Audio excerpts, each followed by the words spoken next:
Okay, I think we're recording. Recording? Yeah, see it. Cool. Okay, do you want to start? I'll go for it. Hey everybody, my name's Brooks Napton. I'm Lauren Mudd. And I'm Sophie Jefferson. And today we'll be presenting an overview of the documentary Sierra Leone's Refugee All-Stars. So in a nutshell, this film documents the lives of a band called the Refugee All-Stars, who are made up of a group of asylum seekers. You can see them on the next slide. There's a picture of them. And these members are forced out of their home country of Sierra Leone when a brutal civil war breaks out. And yeah, here's a couple pictures of them. They have a cool style. I really like some of the music they did, and just, I don't know, their energy. It's so infectious. Yeah, but despite some very hard circumstances with, the civil war that was breaking out in Sierra Leone, these musicians really discover hope and spread hope to their fellow refugee communities with their music. And yeah, you can go to the next slide. Before we kind of dive into the documentary itself, I just wanted to kind of give my own personal connection to Sierra Leone and kind of the documentary. I really love the opportunity to watch this film because the country of Sierra Leone that's really near and dear to my heart. The summer before my senior year of high school, I actually traveled to West Africa on a mission trip, and I have some pictures of that on the next slide. Just showing kind of the reason I was there. So growing up, my dad was a donor and leader for an orphan sponsorship program called the Restore Hope Orphan Sponsorship project. And you can see here's some pictures just from the website. There's kind of a banner, asking to, you can essentially sponsor a child and help provide for them. There's the logo, Restore Hope.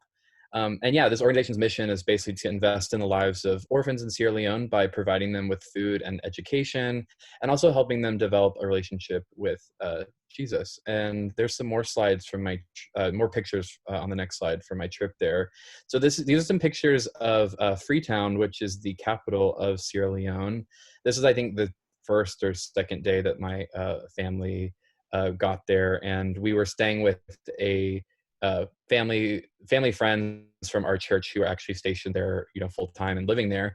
And we would stay at their house, but we climbed this hill that was, near the town, and just kind of took a picture looking over the city. So those are definitely some great memories. And then on the next slide, I have some pictures, just me with some of the orphans there that were in the program. This was super sweet just to get to meet some of these kids, and just some of the people that, that other people in my church that I know, they sponsor these kids, and will be writing letters to them and, help them with some of their needs. And so to get to actually meet these people in person, it was great to kind of, put a face to the name and actually get to hear these people's stories. Actually on the bottom left, you'll see that's actually a boy named Gerald, who is one that my family sponsors, and he was really fun. I got to meet him. It's not every day you get to meet the person that you're sponsoring. So I definitely thought that was a really cool experience. He loved taking pictures. He kept asking me to take selfies with him, and you can kind of see him cheesing down there. So that was really cool.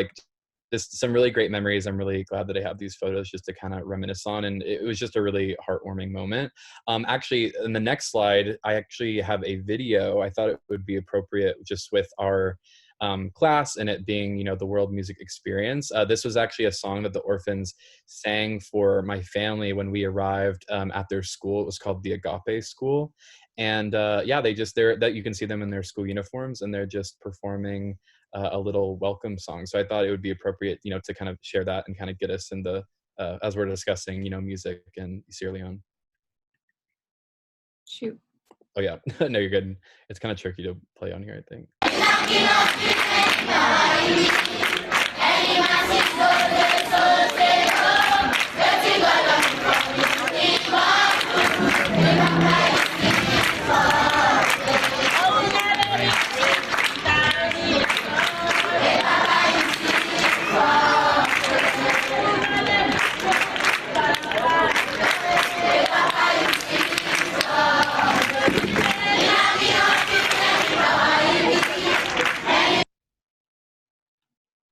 Yeah, so I don't know, that's a really touching memory to me. I'm really glad that I was able to get that on video. But the reason I share that is just because many of these orphans that I was able to interact with, they had stories that were very similar to those of the Refugee All-Star Band. which that just made the documentary to me all the more powerful because I felt like I had a personal connection. Their stories were ones that really detailed, trauma from the Civil War that broke out in their country. And, I heard a lot of their stories about the lasting effects that it had on their lives. And that's really what the documentary kind of dives into. So kind of just some more background on the Civil War that happened in Sierra Leone. In the early 1990s, there was a man named Charles Taylor. You can see him there on the left. There's two pictures of him. And this man attempted to dissolve the Liberian government. So that was in the early 1990s. And his attempts actually created a civil war within Liberia, which then later spilled into Sierra Leone in 1991. So quick geography lesson, if you didn't know, Sierra Leone and Liberia are neighboring countries. So you can see, kind of geographically, like how that kind of spilled over. And so at the time when that war was spilling over, the president of Sierra Leone, his name was Joseph Saidu Momo. You can see him, he's there on the left. And he attempted to fight this incoming war because he wanted peace. And he started sending Sierra Leonean troops over to the border, but they were ambushed by a group called the Revolutionary United Front, which you can see their flag there. It's that green and yellow flag on the right. And they were led by actually a former Sierra Leonean military officer named Fode Sanko, because there was just some corruption with that. So he was leading that group, and they ambushed, the main military force of Sierra Leone. So as they were trying to fight this incoming war, there was a kind of internal war from their own government that was also fighting them. So it was definitely a sticky situation with all of that. And while that was kind of breaking out and a lot of the focus was on trying to fight this Revolutionary United Front, there were two more military leaders who exposed even more corruption in the government after they overtook the president and just took control of the Sierra Leonean people using just brute force and military influence. So that was definitely a very scary time. On the next slide, you can kind of see just some more geography. Basically, the Civil War forced many of the citizens of the country to flee to neighboring countries such as Guinea in search of asylum and safety. And as you can see, obviously, Liberia wasn't the most stable place to be, and Sierra Leone was there was war coming there. So since Sierra Leone only has two neighboring countries, Guinea was kind of the place that was seen as like, this is where we need to go for asylum. And so basically that's kind of more of a overview or kind of a starting point, I guess, for kind of starting our discussion about this documentary. Because at the beginning of the documentary, you're introduced to the members of the Refugee All-Star Band, and they unite because they fled together to a refugee camp in Guinea, which is kind of where most of the documentary takes place. So now with a little bit more context established as far as the background of this film, let me pass it off as we start to discuss kind of further into the story and some of the band members themselves. So I'll tell you a little bit about the film. It was released in 2006 and was directed by Banker White and Zach Niles. Neither of them are particularly well-known or controversial directors, and they went to Africa with hopes of creating a documentary to convey Africa in a positive light. They didn't have specific intentions about what they were going to make a story about when they went over there, but they became aware about the Refugee All-Star Band and decided that that was what they wanted to make their documentary about. And so it really just raises awareness about the Civil War in Sierra Leone and the impact that music had on all these refugees. And it wasn't meant to be a political film, but like I said, they wanted to convey Africa in a positive light and show the social impact that music had on the refugees. And it follows around the band, focusing mostly on 6 members, and shows firsthand experience of what they went through as a band, and also has some one-on-one interviews with the band members. So now I'll introduce you to the band. If you want to go ahead to the next slide. So Franco and Ruben were the original 2 band members. Franco is the guitarist and Ruben is the lead singer. And then Grace is Ruben's wife, and she later joined the band. Arahim Muhammad and Black Nature are 3 other band members. Black Nature's real name is Alhadi J. Kamara, but throughout the film they refer to him as Black Nature because that's his stage name. And due to the circumstances of being refugees and what that means is often moving a lot, and so the people that were in the band kind of vary throughout time, but these are the 6 main members that the film focuses on. Do you want to go ahead? There we go.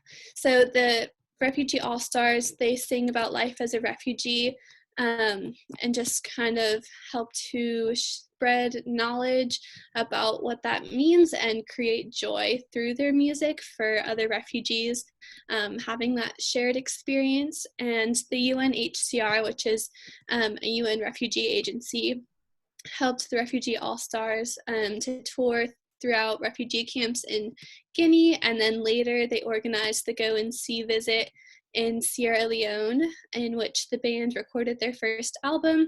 It was a month-long tour with the intention of encouraging repatriation to Sierra Leone for refugees that had fled during their civil war once it was over. So throughout the whole documentary, it can easily be seen how music impacted not just the band, but those who heard their music. So in the Civil War in Sierra Leone, people lost everything. They lost their families, their safety, their hope, and they lost their home. But music gave all that back to them. The percussion-heavy style of the band and the music they created allowed them to bring a little bit of their culture with them.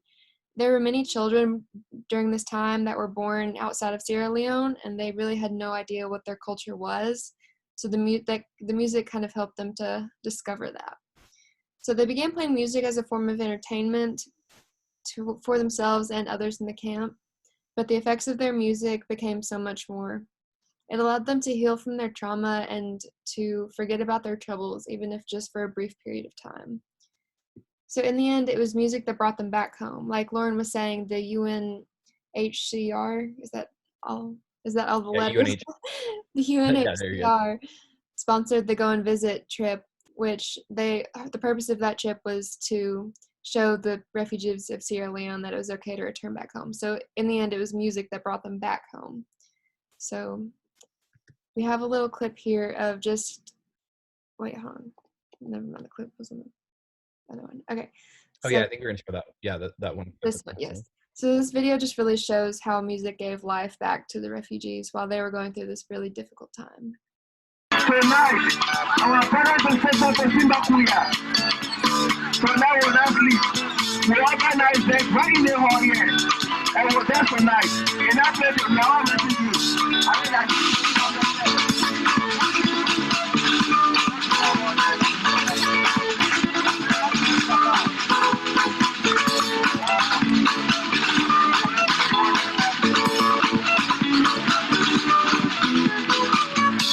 some people that been the block said they know they want sweet, so that's so. Some people that been the block said they know they want sweet, so that's so. So that's so they went then closer. You make it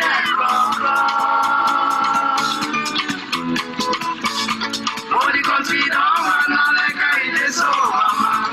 Oh, the country don't want no like I did so, mama. Everybody don't turn up, oh. So. I'm just a public.